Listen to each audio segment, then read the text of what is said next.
Altísimo Señor, entre mis sombras, tu palabra alumbró mi corazón. Tu palabra alumbró mi corazón. Un tiempo más he estado meditando mi corazón, le voy a ser honesto. Desde el día en que mi papá partió a la presencia del Señor, eso casi una semana y algo, 2 semanas casi, el próximo miércoles se cumplen 2 semanas, aparte de que pasa el tiempo rapidísimo, yo creo que, y no por lo que le sucedió a mi papá, ¿verdad? Porque de todas maneras no son muchos los que están durmiendo en el Señor. Pero sí creo que la venida del Señor Jesucristo está muy cercana. Aparte de estas cosas, los acontecimientos nos hablan, ¿verdad?, muy claramente de lo que el Señor viene pronto. Amén. Pero llegó un momento en mi corazón, en mi vida, que bueno, mi esposa sabe, ¿verdad?, perfectamente que obviamente uno no deja de ser humano y duelen las situaciones, ¿verdad? Es el desprendimiento de la persona, el hecho de saber que ya no está en medio de nosotros como ser humano, que uno no le puede volver a hablar, al menos ahorita, en este tiempo, es un poquito difícil, ¿verdad? Para uno. Para los que lo hemos experimentado, cruzan muchas cosas en la mente, ¿verdad? Pero déjeme decirle algo, y es que yo empecé a entender que en todo lugar, en todo tiempo, a toda hora, el Señor siempre se va a manifestar y no deja de llegar a mi corazón ese verso que habla que el Señor desde la creación Él se ha revelado a las vidas de los hombres. Por eso la Biblia dice que los hombres somos inexcusables. Nadie va a tener excusa de decir yo no sabía de ti, yo no sabía nada, yo no comprendía nada, porque el Señor se ha revelado desde el principio, desde la creación se ha revelado el Señor. Entonces, que la cosa es que nosotros podamos tener abiertos nuestros ojos, que le busquemos, esa es otra situación, ¿verdad? Para que Él se revele con todo lo que Él tiene. Entonces, digamos, yo entiendo, por supuesto, que la Biblia dice que también pues el Señor se revela, y eso lo leíamos hace un momentito, ¿verdad? Él se da a revelar o se revela a quien Él quiere. Pero le voy a decir algo. Yo creo que Él quiere cuando en aquellos que queremos, ¿verdad? Porque que no quiere de Dios, hermano, no quiere de Dios, ¿qué se puede hacer, verdad? Pero, por ejemplo, digamos, bueno, ahorita voy a tocar ese tema mejor un poquito. Voy a esto, a que cuando yo empecé a entender esto, empecé a ver, porque el Señor habló muy claro a mi corazón, y me habló de esto, que le quiero hablar hoy, de las revelaciones de la muerte. Y entonces alguien podría decir, pero ¿cómo va a ser eso? Las revelaciones de la muerte. Pero no, quiero que usted y yo lo entendamos, hermano, que aún en la muerte hay revelación. Y fíjense que, ¿por qué? Porque otra vez vuelvo a lo mismo. Realmente para mí el primer día de este año, la primera prédica de este año marcó muchas cosas. Porque, hermano, nosotros debemos de entender que en las mayores dificultades, en los mayores problemas, en las situaciones más adversas es donde nosotros podemos ver la revelación de Dios, porque Dios es el Todopoderoso. Y entonces Él lo que quiere es que veamos, hermano, la revelación de Dios, porque para que nosotros entendamos que Él gobierna sobre todas las cosas. Entonces, ¿cómo se va a revelar Dios en cosas que nosotros podemos hacer? En eso no se revela el Señor. Se revela en los imposibles nuestros. Amén. Donde nosotros pensamos que ya no hay cómo solucionar las cosas, ahí es donde el Señor se revela. Cuando nosotros pensamos que ya no hay salida, ahí es donde Dios se revela a nuestras vidas. Cuando nosotros pensamos, hermano, que estamos prácticamente en lo último de la adversidad, entonces ahí es donde Dios se revela en nuestra vida. Amén. Y claro, eso es siempre y cuando nosotros pidamos auxilio, porque hay quienes, hermano, no piden auxilio, sino que se quitan la vida, por ejemplo, ¿verdad? Hay quienes, hermano, van y piden auxilio a otros sin saber que lo único que está haciendo es abrir un hoyo para tapar otro, ¿verdad? Entonces, así se van y obviamente pues llega la desesperanza al final de todo. Pero en nosotros, como hijos de Dios, hermano, esos momentos de mayor dificultad son los que nos van a traer las mayores revelaciones de Dios en nuestra vida. Amén. Entonces, por ejemplo, si algo nosotros tenemos que tener es la necesidad, óigame bien, la necesidad de Dios para nosotros. Si nosotros todo el tiempo nos sentimos como necesitados, todo el tiempo el Señor se va a estar revelando en nuestra vida. Porque estamos en una adversidad. La adversidad es la necesidad. Amén. Ok, entonces, digamos, la muerte, hermano, es el pasaje o uno de los pasajes más terribles que uno puede vivir. Digamos, yo no sé si alguno de aquí ha estado cerca de la muerte. Alguno de aquí ya, ahí sí que le ha rascado los pies la muerte, ¿va? Pero hermano, es feo. Es feo el momento. Pero por ejemplo a uno en Cristo la situación le cambia, ¿verdad? Porque puede ver muchas cosas. Entonces, digamos, yo empecé a entender, vamos a ver si así va a aparecer ahí en YouTube cuando usted lo busque, ¿verdad? Como las revelaciones de la muerte. Entonces, esto vino porque yo empecé a entender, hermano, a través de esto que el Señor me hacía ver con mi papá, que digamos, para el que muere en Cristo, la revelación de las cosas se da porque se corre el velo. Se corre el velo de la muerte, porque nosotros estamos velados ahorita. Esto que usted ve, si usted vuelve a ver al hermano que tiene al lado suyo, él tiene un velo que se llama su cuerpo. Ese es el velo que nosotros tenemos. El apóstol Pablo lo dijo, que hoy vemos como por un espejo, que hay un velo delante de nosotros, pero ese velo es este cuerpo. Porque usted y yo no podemos percibir la dimensión de Dios ahorita. De repente la sentimos y sentimos escalofríos o lloramos o de pronto como sentimos un aire, un viento, nos dan aquellas famosas como corazonadas, ¿verdad? Que no son corazonadas, sino que son pasajes que el Señor nos permite ver a nosotros por medio de su Espíritu para percibir algo. Es decir, la percepción espiritual que nosotros tenemos es mínima nada más, es por momentos, son como gotas, son como destellos que nosotros tenemos, amén, sí me doy a entender. Entonces, digamos, para los que morimos en Cristo, hermano, es un develar, o como ahí lo escriben, es un desvelar, ¿verdad? Es quitar un velo, ¿verdad?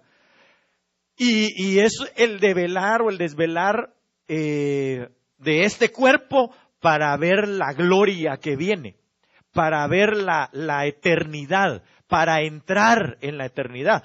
Claro, los que no están en Cristo es también quitar un velo para una eternidad de condenación.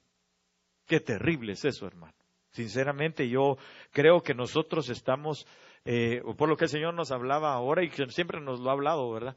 Pero yo creo que nosotros debemos de ser mucho más diligentes en hablarle a la gente del Señor Jesucristo. Mucho más diligentes. Si son familiares nuestros, hablemosle. No desmayemos. Hoy, anoche más bien, perdón, me hablaba un rato con mi hermano, el pequeño, y estábamos hablando de esta situación y todo, ¿verdad?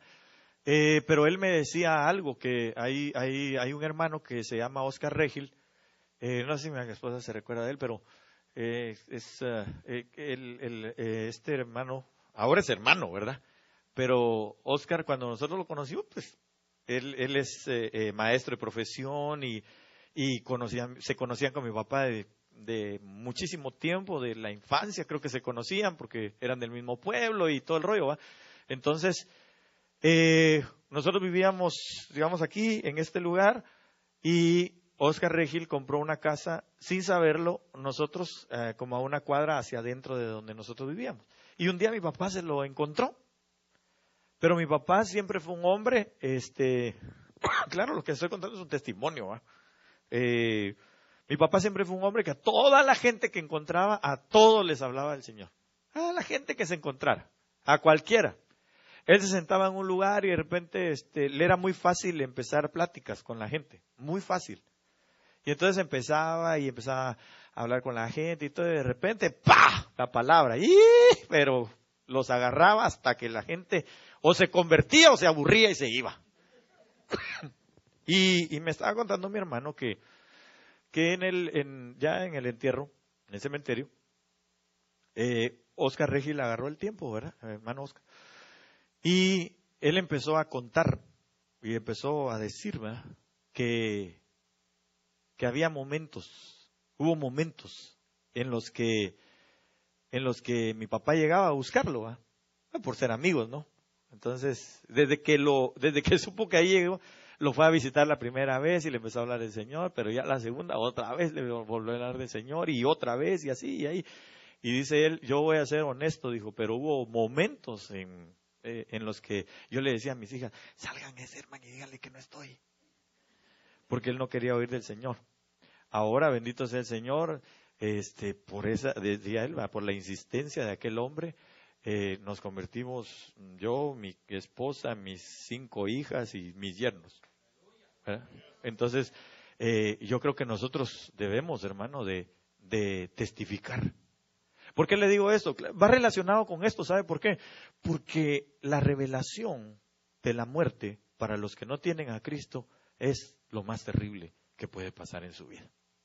Y hay cientos de miles que se han ido sin el Señor. Claro, como le digo, nadie va a ser excusado por eso, ¿verdad? Pero nosotros tenemos una gran responsabilidad. Entonces, hablando un poquito de las revelaciones de la muerte, entrando ya un poco más en el tema, porque yo entendí entonces que para mi papá fue verdaderamente un año de revelación. Fue su año de revelación. Porque entró al quitar, lo metieron a quitar el velo de este cuerpo, de esta tierra. Y obviamente entró a otra dimensión, a la dimensión espiritual. ¿Dónde está? No sé. Pero de que está en un lugar, en una dimensión espiritual. Digo, no sé en el sentido de que sí sé, pues, pero no sé, ¿va? Sí sé que Él está en un lugar de bendición, en un lugar de paz, pero no sé exactamente cuál de todos los lugares que el Señor tiene destinado está. ¿Amén? Ok, entonces, y me di cuenta que entonces para nosotros, cuando algo muere o alguien muere, siempre va a haber una revelación de algo. Sea uno bueno o sea uno malo, el que muere. Siempre va a haber una revelación. Siempre se va a develar algo. Y vamos a entender muchas cosas que no entendíamos. Entonces, digamos, empecemos aquí rapidito porque el tiempo nos avanza muy rápido. Josué 1:1. Aconteció después de la muerte de Moisés, siervo de Jehová, que Jehová habló a Josué, hijo de Nun, servidor de Moisés, diciendo. Entonces, mire, por ejemplo, para Josué vino la revelación, pero directa, porque entonces el Señor habló a su vida. Una vez que se murió Moisés, entonces ya no habló Dios con Moisés, sino que le fue trasladada la estafeta, le fue trasladado el turno a Josué. Y entonces Dios vino y empezó a hablar con Josué. Tremendo, ¿verdad? Porque la muerte de Moisés fue la revelación para él de la voz de Dios directa. Entonces, mire las cosas que vienen detrás de la muerte, ¿va? las revelaciones que pueden venir, cosas tan extraordinarias como que el Señor venga y nos hable directamente a nosotros, por algo. Porque aquí en este caso murió Moisés, ¿verdad? Y empezó a hablar con Josué. Ahora, interesantemente, nosotros vamos a ver en el contexto, si usted sigue leyendo Josué 1 en adelante, se va a dar cuenta que entonces una de las cosas que empezó a pasar fue, ya en el verso 2, le dice el Señor, ya ha llegado el tiempo de pasar el Jordán, así que levántate. Entonces, otra de las cosas más bien, que hubo, otra revelación que hubo en el momento en que Moisés murió, fue que era el tiempo de entrar a la tierra prometida. Fue el tiempo de entrar, hermano, de levantarse y pasar el Jordán. Pero no lo iba a hacer Moisés, lo hizo Josué. Entonces, digamos, viéndolo un poquito detenidamente, nosotros vemos que Dios lo que quiere es que en nosotros muera esa religiosidad, que no es porque Moisés la represente, ¿verdad? Sino porque en Moisés está representada obviamente la ley. Pero recuérdese que la Biblia dice que la ley mata, ¿verdad? Que la palabra sola, el logos, puede matarlo a uno. Incluso puede envanecerlo y esa vanidad llegar o esa soberbia llegar a matar a la persona. Pero entonces nosotros nos damos cuenta que Josué viene y fíjese que Josué es la misma raíz de Yehoshua, así se dice. Y Yehoshua, que es el mismo nombre de Jesús, significa, déjeme ver, salvación de Jehová. Entonces fíjese que cuando en nosotros, hermano, se rompe ese tradicionalismo, si usted quiere, de solamente oír la palabra, y que nada pase en nosotros. Cuando se muere eso en nosotros, entonces surge verdaderamente la salvación del Señor para nuestra vida. Porque salimos de esa religiosidad, se quita ese velo de nosotros y empezamos a ver que en el Señor hay algo mucho más. Digamos, la gente que dice, pero qué aburrido, cómo llegan ahí tanto tiempo los cantos y los mismos y oyen al mismo panzón y etcétera, ¿verdad? Entonces, hermano, o la gente que dice, pero yo leo la Biblia y no la entiendo, cuando en nosotros muere eso.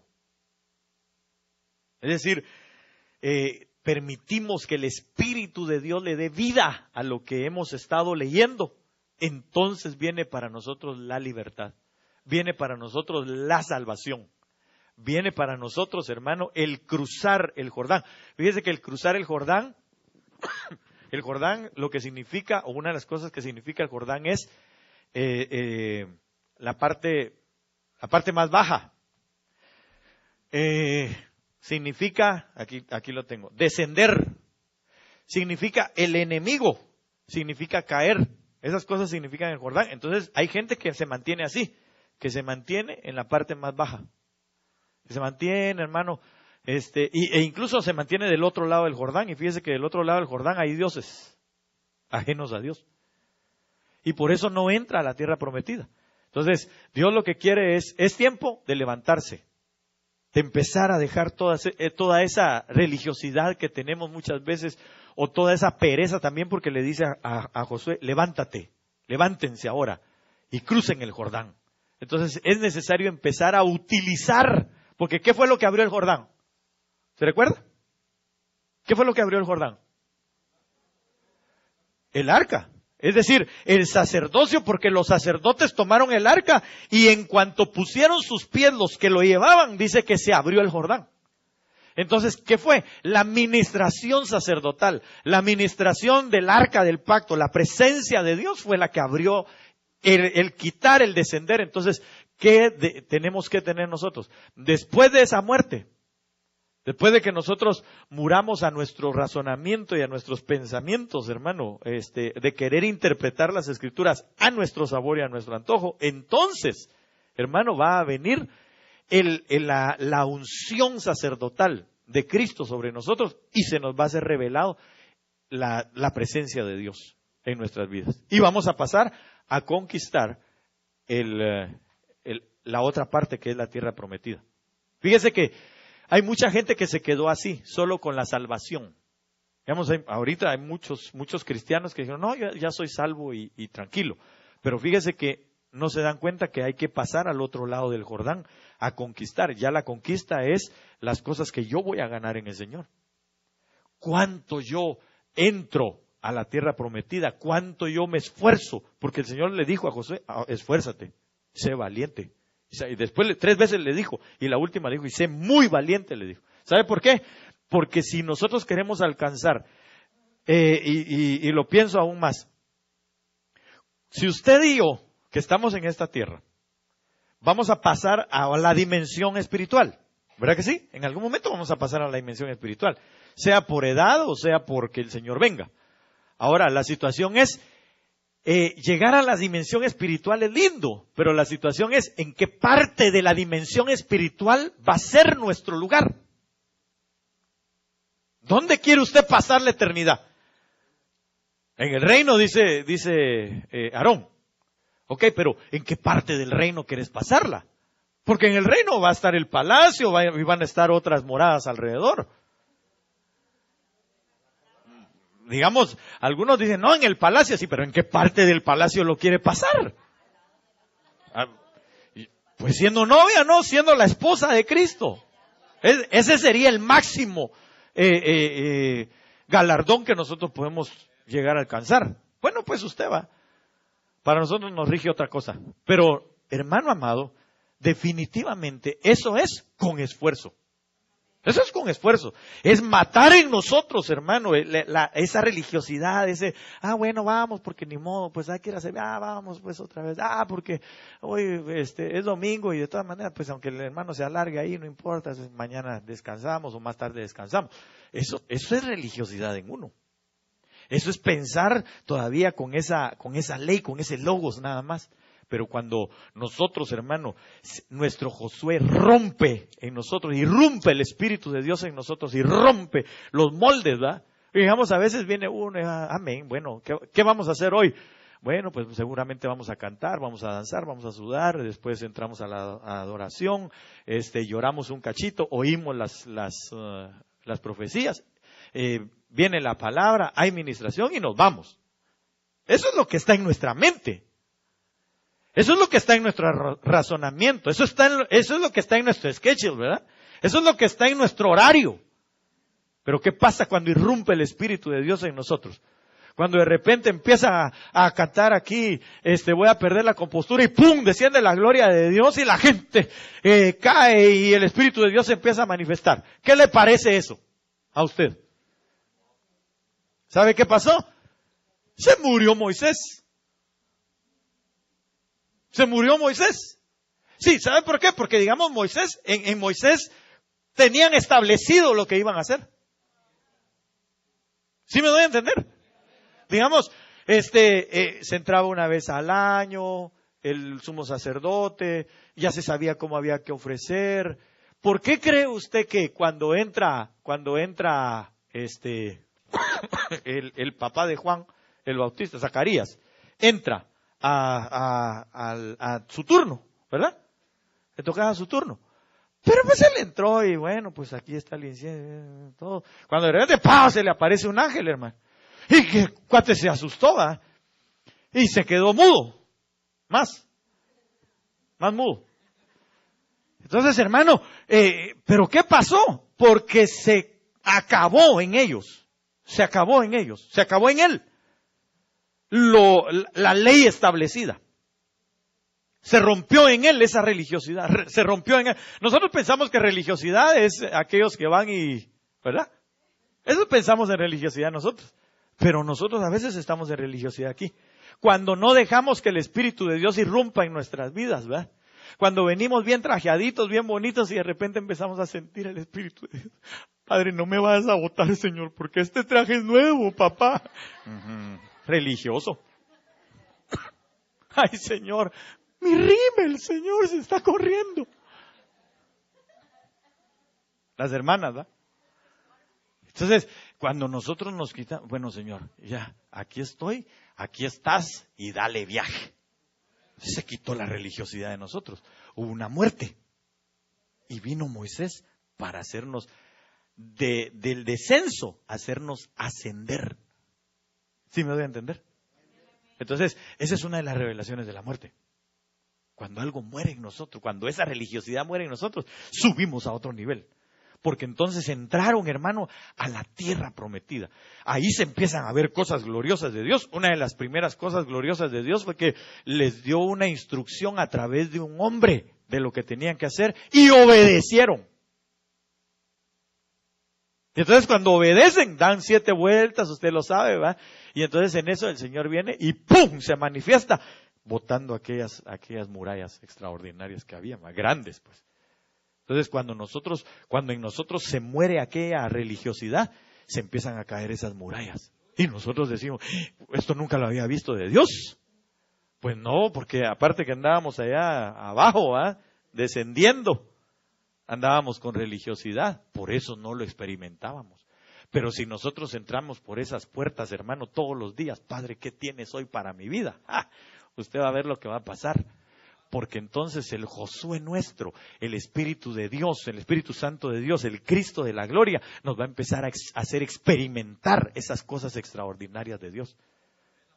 Entonces usted va a ver que se caen las murallas delante de usted, aquello que usted nunca había visto que, yo pensé que mi esposo jamás se iba a doblar delante del Señor para rendirle su corazón al Señor. Va a pasar, pero tenemos que quitarnos esa religiosidad, tiene que morir en nosotros. Sigamos porque todavía nos falta, ¿va? Son como 20 diapositivas y solo llevo 2 con esta. Segunda de Samuel, no es cierto. Segundo libro de Samuel, capítulo 1, verso 1. Sucedió que después de la muerte de Saúl, oiga eso, después de la muerte de Saúl, habiendo regresado, ¿quién? Entonces, ¿quién salió a escena? David. Salió a escena David. Ahí dice, después de la muerte de Saúl, habiendo regresado David de la derrota de los amalecitas, David permaneció 2 días en Siclag. Ok, entonces mire, esto es bien bonito y se lo quiero compartir. Cuando usted investiga un poquitito se va a dar cuenta que, a ver, Saúl significa pedido o demandado. Y usted dirá, ¿y eso qué? ¿Eso qué tiene que ver? ¿Con su nombre qué tiene que ver? Bueno, pues tiene que ver mucho porque recuérdese que ¿a causa de qué apareció Saúl? Exactamente. Entonces, ¿fue o no la voluntad de Dios? No. Fue la voluntad del pueblo. Fue la democracia y no la teocracia. Por la democracia se hicieron desgracia.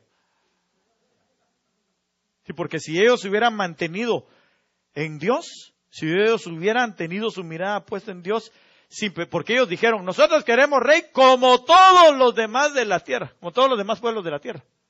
Entonces, ¿qué hicieron? Poner su razonamiento. Entonces, el pedido, ¿qué pidieron? A Saúl. Entonces, Saúl, el pedido, el demandado, pero no por Dios, sino por el pueblo, los tenía oprimidos. Y el Señor se los dijo. De una vez le dijo a Samuel, diles cómo va a ser este rey.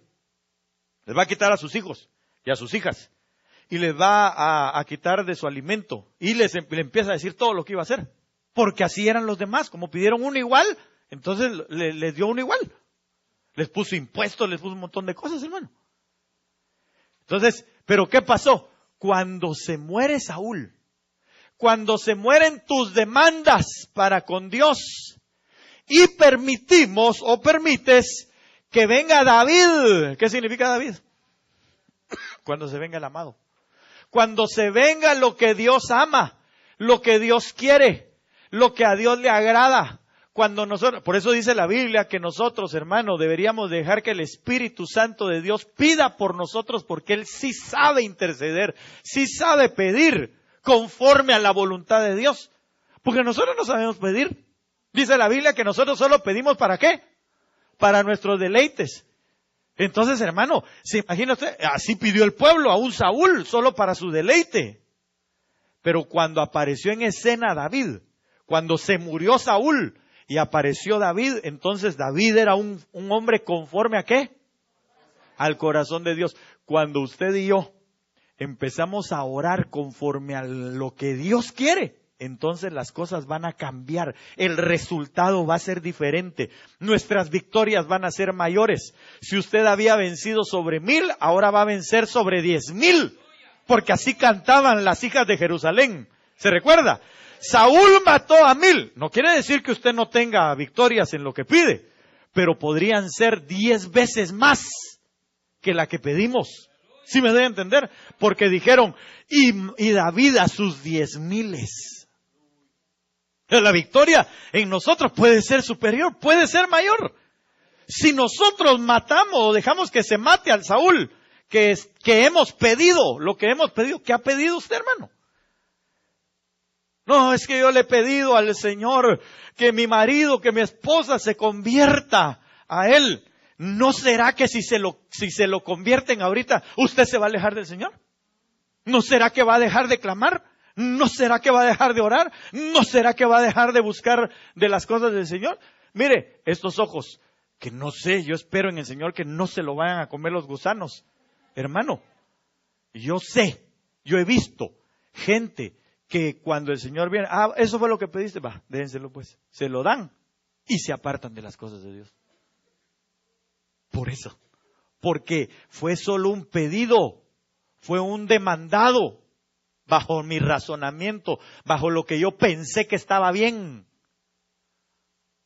Pero cuando nosotros, hermano, dejamos que lo que Dios ama, lo que es conforme al corazón de Él, se dé a conocer, salga a luz, entonces las cosas van a cambiar para siempre. Entonces, otra revelación de la muerte es esta, la muerte de Saúl.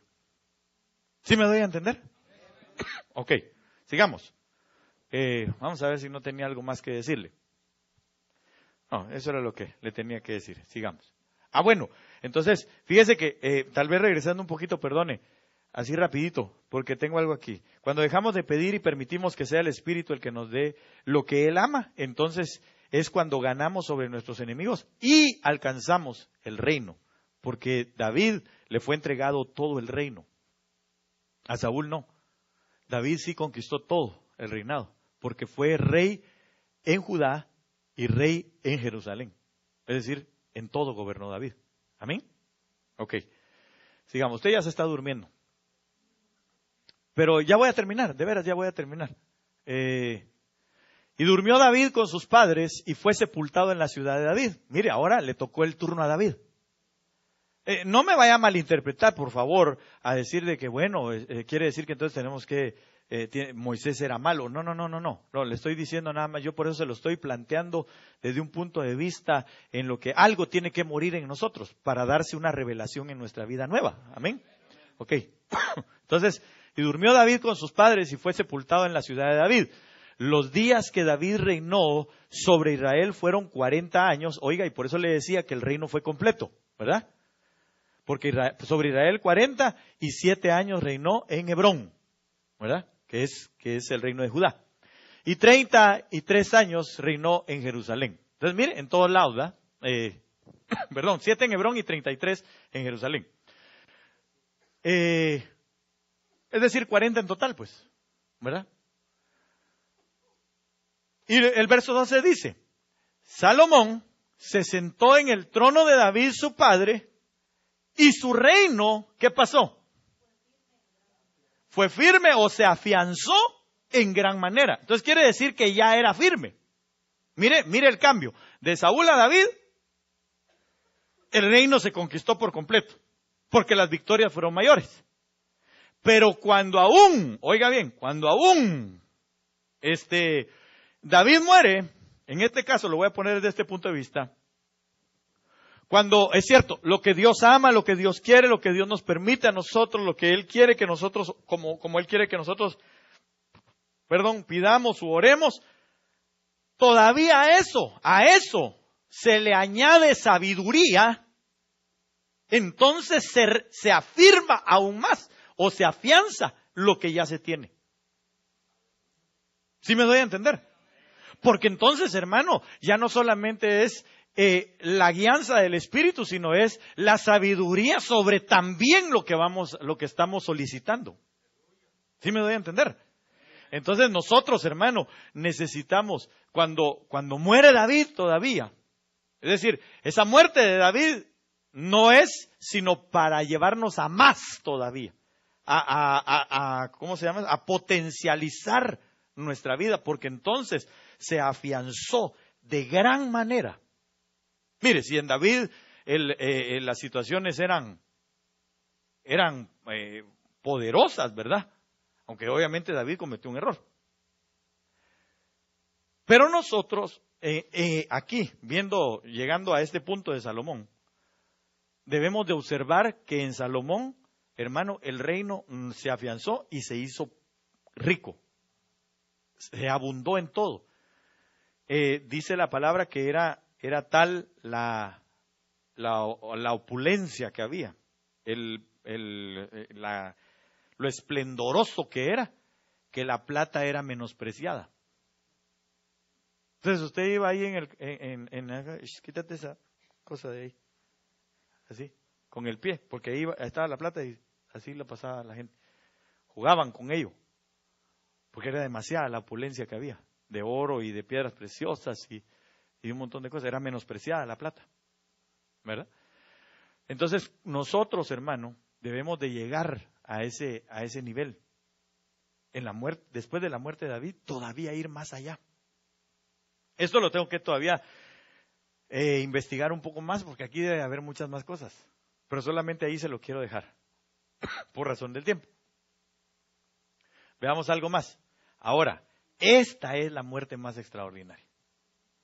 La mayor revelación, las mayores revelaciones son a través de la muerte de Cristo. Hermano, la muerte de Cristo es lo más extraordinario, la revelación más extraordinaria que se pudo dar para el ser humano completo, para el mundo entero, fue la muerte del Señor Jesucristo. Entonces, yo quiero que usted vea conmigo estos pasajes, este y otro pasaje más, y ahí vamos a concluir. Romanos 5:10. Porque si siendo enemigos, fuimos reconciliados con Dios por la muerte de su Hijo, mucho más, dice la Biblia. Oiga, mucho más, diga conmigo, mucho más. Estando reconciliados ya. Entonces, ¿de qué fue la reconciliación? Sí, pero ¿en qué fuimos reconciliados? Aquí lo dice, mire. Éramos enemigos, entonces ¿cuál fue la reconciliación? Ser amigos. ¿No así dice el Señor?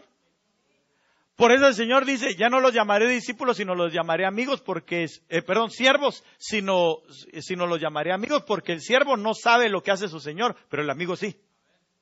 Entonces, en la muerte del Señor Jesús, vino la reconciliación de nuestra enemistad. Nosotros estábamos enemistados con Dios porque nos gustaba el pecado. Pero en la muerte de su Hijo, ahí nos reconcilió a nosotros y dejamos de ser enemigos y pasamos a ser amigos de Dios. Y como amigos de Dios, hermano, eso es extraordinario, ser amigo de Dios. Es extraordinario, por eso dice, mucho más estando reconciliados, seremos salvos por su vida. ¿Se recuerda usted un pasaje de la palabra donde dice que el Señor iba a destruir Sodoma y Gomorra? Es decir, iba a dar muerte, ¿verdad que sí? Iba a dar muerte a todos los de Sodoma y Gomorra. Y entonces dice la palabra del Señor que el Señor se acordó de su amigo Abraham. Y entonces dijo, no, antes de dar muerte, voy a ir con mi amigo Abraham. Por eso es que Abraham, Moisés, todos ellos vieron el día de Jesús. En esto, en la reconciliación. Entonces, el Señor viene y usted sabe, ¿verdad?, la plática que tiene con Abraham. Pero Abraham no lo destruyó. a Abraham le hizo saber sus planes de vida. Porque aunque el Señor destruyó Sodoma y Gomorra, pero Él quería conservarles la vida, si no, no lo hubiera hecho, si no, no lo hubieran consultado. Y usted ahí ve, no, Señor, si hubieran 50 justos, 40, 25, 30, ya regateando, ¿va? Entonces al final, imagínese usted, si por esa muerte, entonces esa muerte es la muerte más importante. Participar de la muerte, hermano, participar de la muerte de Cristo, del anuncio de la muerte de Cristo y de la muerte de Cristo aquí, en esto, es lo más extraordinario que nos puede pasar a nosotros. Porque entonces somos reconciliados con Dios como amigos de Dios. Yo no sé si le podemos dar un fuerte aplauso al Señor, hermano. Pero es que, qué extraordinario es que nosotros hayamos sido reconciliados con Dios. Mire, hermano, si algo es terrible es ser enemigo de Dios. ¿Sabe por qué? Porque cualquiera que sea, tiene las de perder. Cualquiera. Si Él es todopoderoso. Entonces imagina usted y yo, hermano, ¿qué podíamos hacer poniéndonos al brinco con el Señor? Nada.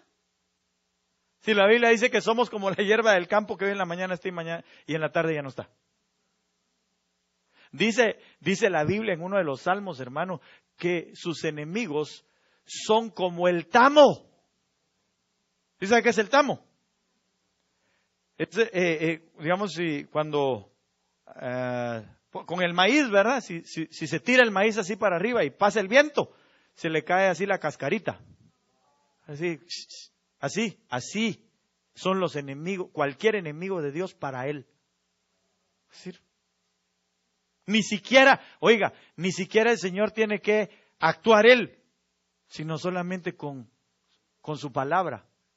Desarma a cualquiera. Entonces usted y yo andábamos de muy enemigos de Dios. Pero un día, por la muerte de su Hijo Jesús, nos reconciliaron. Entonces, usted y yo estábamos como el ladrón en la cruz. A mí no me deja de sorprender el ladrón en la cruz, fíjese. ¿Cómo me gusta? Así como el doctor tenía su parábola, ¿verdad? Yo también la mía. Pero fíjese que el ladrón en la cruz, hermano, tremendo. ¿Se imagina usted ahí? No, sí, si tú eres hijo de Dios, ¿por qué no te bajas? ¿Y por qué no nos bajas a nosotros? Dice que los dos estaban así. Usted lee ese pasaje y dice que los dos lo injuriaban. Y decían maldiciones en contra de él y cosas terribles, ¿verdad? Sí, que es que para qué estamos aquí, no que muy rey y que no sé qué. Pero de pronto, hermano, uno de ellos, como que le dieron un susopapo. ¡Pah! Lo peinaron, hermano. Ahí en la cruz lo peinaron. ¡Y! Abrió los ojos, le fue quitado el velo.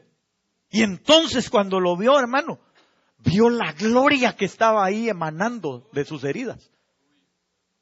Y dijo, no le dijo al otro, vos, nosotros estamos equivocados. Nosotros sí estamos aquí pagando lo que hemos hecho, pero este es un justo. Este es un rey. Lo que dice ahí arriba de él es cierto. Rey de los judíos. En las lenguas principales. Entonces, hermano, se reconcilió con Dios. Ese iba directo, los dos iban directos al infierno. Pero ese se reconcilió con Dios en ese momento. Fue reconciliado con Dios. En la muerte de Jesús fue reconciliado ese hombre. Mire, hermano, ese sí se salvó como gato panza arriba. Sí, de veras. Pero usted y yo que tenemos esta oportunidad, mire, hermano, estar aquí sentados, algunos hasta durmiendo, llamando al pastor, ¿verdad?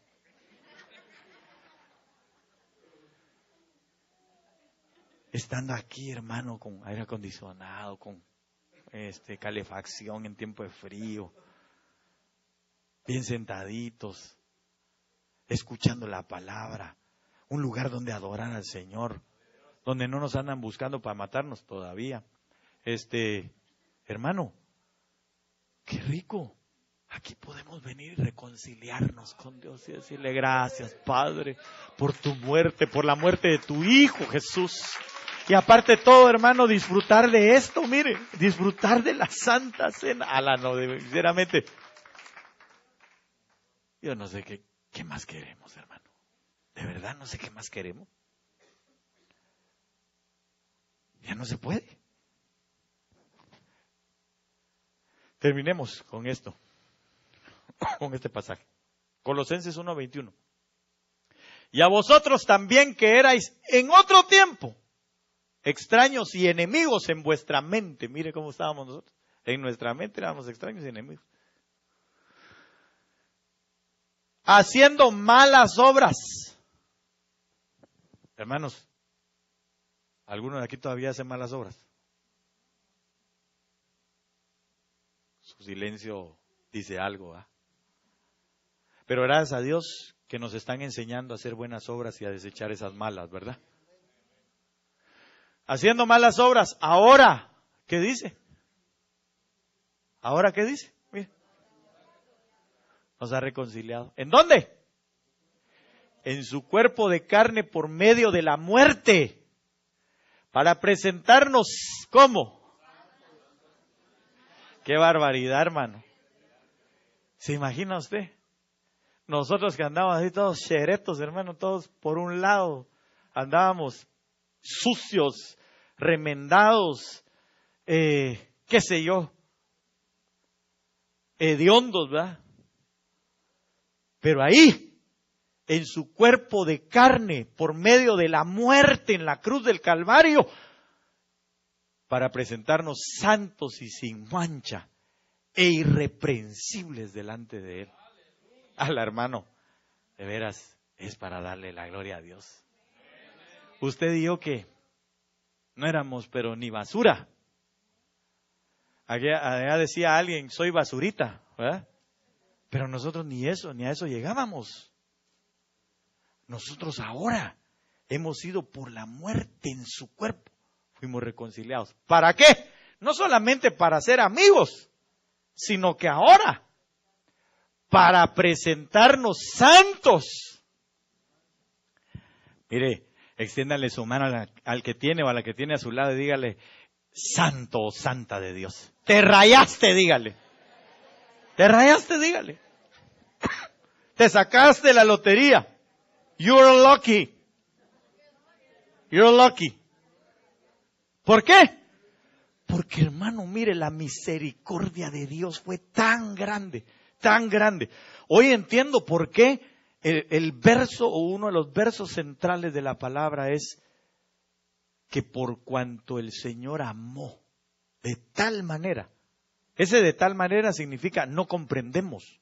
Mi no comprende el amor de Dios. No podemos, no cabe en la cabeza. Cuando uno lee estos pasajes, hermano, y la revelación de Cristo en su muerte, no lo entendemos. No lo entendemos. Eso no se puede entender. Solamente se debe creer y tomarlo y vivir en santidad.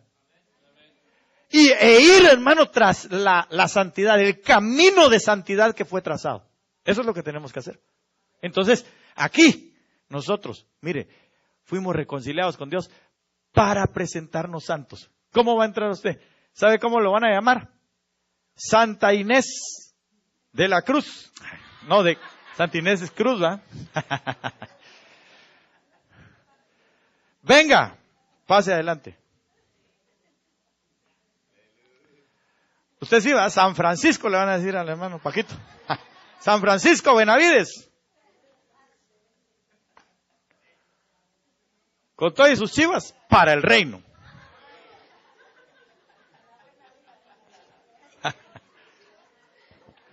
No me refiero, es que las chivas le decimos nosotros a cuando uno lleva algo, ¿va? No estoy diciendo, no era para las chivas. Con todas sus ovejas sería entonces, ¿va? Con todas sus ovejas para el reino. Y así póngale usted su nombre. Aunque usted no lo crea, usted es San fulano de tal. Sí. Porque así lo dice la palabra. ¿Sabe por qué? Porque la muerte del Señor Jesús, hermano, perdónenme, pero ha sido lo más extraordinario que ha habido en este mundo. Y lo habrá por la eternidad. Entonces, por eso dice la Biblia que debemos de cuidar esta salvación tan grande. La salvación es tan grande por el precio que pagó en la carne para ser quitada esta carne, esto que nos hace pecar, esto que no nos permite ser santos, para que seamos develados, para que sea revelado la grandeza, la extraordinaria grandeza del amor de Dios para con nuestras vidas. Entonces, hágame otro gran favor, dígale al hermano que tiene al lado suyo, no pequemos, hermano. No fallemos, hermano, dígale. Ya no pequemos más. Por eso el Señor Jesús, ¿sabe por qué se lo digo? Porque el Señor Jesús le decía a aquellos que salvaba, que curaba y que salvaba, les decía, vete. ¿Y qué le decía? Y no peques más. Entonces lo mismo es lo que nosotros tenemos que estarnos recordando. ¿Sabe qué? Yo le doy permiso a que todos los días que usted venga y se encuentre a un hermano o se lo encuentre en la calle, dígale, hermano, no peques más. No por el hecho de que esté pecando, sino para recordarle que esta salvación, esta muerte en Cristo, nos va a llevar para presentarnos como santos, sin mancha, sin arruga, irreprensibles, delante de aquel que dio a su Hijo, para que nosotros pudiésemos ser parte de Él en el reino. Oh, gloria a Dios, hermano, de veras, bendito sea el Dios y Padre de nuestro Señor Jesucristo. De verdad lo digo con todo mi corazón, qué lindo saber que en la muerte de Jesús nosotros llegamos a ser santos, santificados, sin mancha. ¡Hala, qué rico, hermano! De veras. Entonces, vuelve a decirle otra vez al hermano, no peques más, dígale. No peques más, hermano, no pequemos más. Recuérdeselo, todos los días que usted lo mire, en la cafetería, allá, si trabaja con él, donde sea, dígale, no peques, hermano, no peques, no pequemos, no peques más, no peques más. Porque el Señor dijo también, porque peores cosas que estas te pueden pasar. Es decir, si tú te quieres ensuciar, ya será tu problema. Si tú te quieres manchar, será tu problema. Pero mi muerte, que es extraordinariamente el amor de Dios dado a conocer, hermano, al mundo entero, y nosotros lo hemos recibido, es una salvación demasiado grande que nosotros debemos de cuidar. Amén. Pero fíjese, dice, no descuidéis esta salvación tan grande. Entonces es responsabilidad de nosotros cuidarla. Si así le dijeron a Adán, ¿se recuerda? Adán, ¿qué le dijeron? Cuida, cuida. Dígale al hermano que tiene al lado, cuida el huerto, cuida tu salvación. ¿Por qué? Porque algo tenemos que hacer nosotros también. Tenemos que esforzarnos. Tenemos que esforzarnos. Entonces, yo quiero terminar aquí con este pasaje. Si en verdad permanecéis fundados y firmes en la fe, y sin moveros de la esperanza del Evangelio que habéis oído, el cual se predica en toda la creación que está debajo del cielo, del cual yo, Pablo, fui hecho ministro. Así termina ese pasaje, porque Colosenses estábamos leyendo el 1:22, ¿verdad? ¿Se recuerda? Claro, nos van a presentar santos, sin mancha, irreprensibles delante de Él, pero si en verdad permanecemos fundados y firmes en la fe, sin movernos de la esperanza del Evangelio que habéis oído, el cual se predica en toda la creación que está debajo del cielo, del cual yo, Pablo, fui hecho ministro. Entonces, ¿cuál es la esperanza del Evangelio? La muerte de Cristo. Por eso, las revelaciones de la muerte. La revelación de la muerte en Cristo es la esperanza que hoy tenemos, que el que está en Cristo, aunque está muerto, vive. La esperanza de gloria que no avergüenza es esta. Amén. Y como dijera el coro, ¿qué me importa lo que digan, lo que piensen, lo que opinen, lo que digan que somos, hermano? Nosotros tenemos a Cristo como la esperanza de gloria. Amén. Bendito sea su nombre. Démosle un fuerte aplauso. Pongámonos de pie. Y vamos a orar para irnos con esa paz y con esa esperanza de gloria tan extraordinaria. Y sabiendo que en la muerte de Cristo fue la mayor de las revelaciones para nosotros. Amén. Oramos, le damos gracias al Señor en esta hora. ¿Por qué no levanta sus manos un momento más? Hermano, yo anhelo con todo mi corazón que cada día nosotros podamos venir con esa expectativa de encontrarnos con esa gloria de Dios aquí, donde haya, hermano, un mover del Espíritu Santo que nos afirme en este reino precioso de Dios. Pero también anhela mi corazón que cuando nos vayamos con la expectativa, con el ánimo de cuidarnos a no pecar más, a no buscar más el pecado, a no querer, a correr lo más que podamos fuertemente para que no nos alcance. Yo sé que podemos dejar de pecar. Yo sé que podemos dejar de pecar. Claro, sé que dejaremos de pecar a totalidad el día que seamos quitados de este cuerpo, para que nadie me malinterprete. Pero creo que sí podemos reducir al mínimo del pecado en nosotros. El pecado. Sí podemos reducirlo al mínimo. ¿Sabe qué es minimizar el pecado o cómo se va a minimizar el pecado? La Biblia dice que en nuestros miembros está escrita la ley que nos lleva al pecado.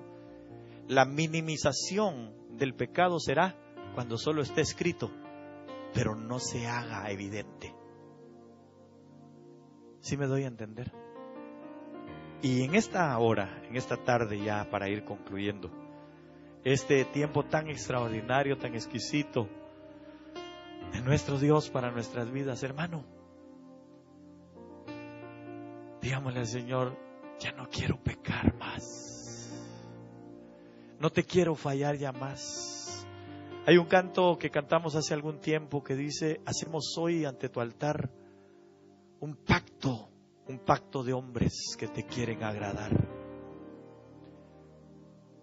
Y el agrado de Dios está en que nos acordemos de esta muerte de Jesús, que en ella está la vida, que ello nos va a proporcionar llegar a la santidad sin mancha, sin arruga alguna. Pero mantengámonos en este evangelio tan extraordinario.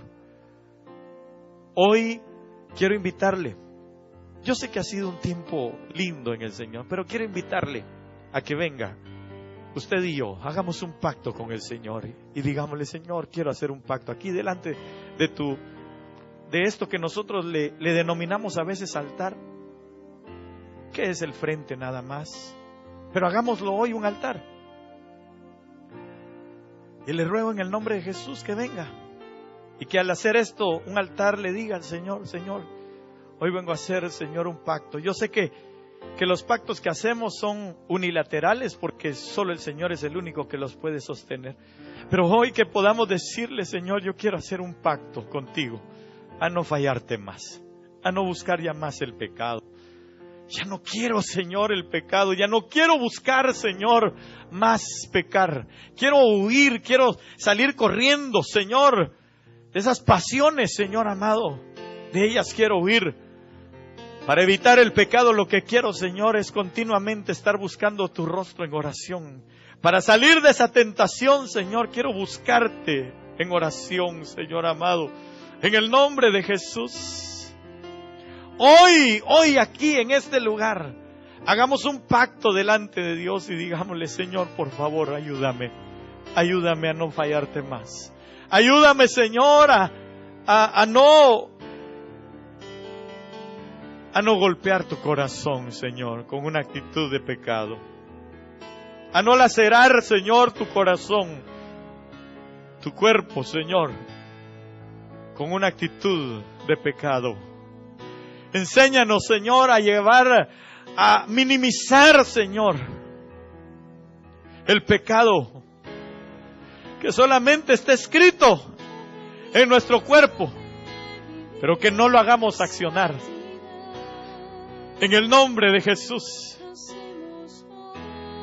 Que aunque sepamos que ahí está escrito, pero que no lo movamos, que no induzcamos nuestra vida al pecado. Dígale hoy al Señor aquí: Señor, yo quiero agradarte. Quiero venir con manos limpias, corazón puro, Señor, ante tu presencia cada día. Recordando que la revelación para nosotros de tu gran amor fue en la muerte de tu Hijo Jesús. La revelación de la santificación y del estar, Señor, sin mancha. y ser presentados así, Señor, delante de ti, fue en la muerte, fue a través de la muerte. La revelación de nuestra reconciliación contigo para llegar a ser amigos tuyos fue, Señor, a través de la muerte de tu Hijo Jesús. Ayúdanos, Señor. Ayúdanos ahora, por favor, a no fallarte. Ayúdanos, Señor, a no pecar contra ti, oh Padre Celestial, en el nombre de Jesús. Ayúdanos, Señor, a estar nosotros firmes, afirmados, Señor, con sabiduría, porque con sabiduría se afirma la casa, se afirma el reino. Que podamos ver, hermano amado, que surgió después de la muerte de un David, un Salomón, el cual afirmó el reino. Para nosotros, la figura de Cristo en Salomón es algo extraordinario, porque Él viene a afirmarnos a nosotros. En el nombre de Jesús, en el nombre de Jesús. Cuida hoy tus ojos, cuida hoy tus manos, cuida hoy tus pies, de no ir al pecado en el nombre de Jesús. Si es mucho lo que te está atacando el enemigo, lo que te está tentando, busca auxilio. Busca auxilio. De alguna manera Dios, en su misericordia, nos ha dejado como ministros para poder tomar la palabra e infundir aliento a fin de afirmarte, porque nosotros también la necesitamos. Pero es necesario que un esfuerzo hagamos nosotros. Cuida tus ojos, cuida tus manos, cuida tu ser completo en el nombre de Jesús. Cuidémonos, cuidemos esta salvación tan grande que fue dada a través de la muerte de Cristo Jesús. Y rabrashanda, rabasoja, labrasto, ribramasto, gashaja, labasama, ribrandore, bresto, gashaja, labasama. En el nombre poderoso de Jesús, Señor, que nosotros podamos hoy, Señor, delante de ti, hacer este pacto, Señor, contigo. Sabemos que tú eres, Señor, el que habrá de hacernos cumplirlo por el poder de tu Espíritu Santo, Señor. Tú eres el único que nos puede ayudar para cumplirlo. Y por eso, aunque hacemos el pacto, sabemos, Señor, que tú, unilateralmente, Señor, eres el que nos va a sostener por tu Espíritu, para ya no fallarte más. En el nombre de Jesús. ¿Por qué no lo cantamos juntos? Mientras que usted reafirma esto en el nombre de Jesús. Dígale, mis ojos, dígale, cuidaré mis ojos. Cuidaré mis manos. Sí, cuidaré mi corazón. Cuidaré mi corazón de todo lo malo. De todo lo malo. De todo lo malo. No te quiero ya fallar, Señor. Ya no te queremos fallar, Jesús. Con esta muerte, Señor, tuya, invaluable, Señor, invaluable. No tiene precio, Señor, no tiene precio. Nadie podría pagar su salvación a sí mismo. Por eso hoy nos acogemos, Señor, a estar debajo de la jofaina, donde la sangre viva de Jesús clama mejor que la de Abel, dice tu palabra, y nos cae y nos cubre y nos afirma en el Evangelio poderoso para mantenernos firmes hasta el día de nuestro Señor Jesucristo. En el nombre de Jesús, permaneciendo fundados y firmes en la fe, sin movernos de la esperanza de este precioso Evangelio.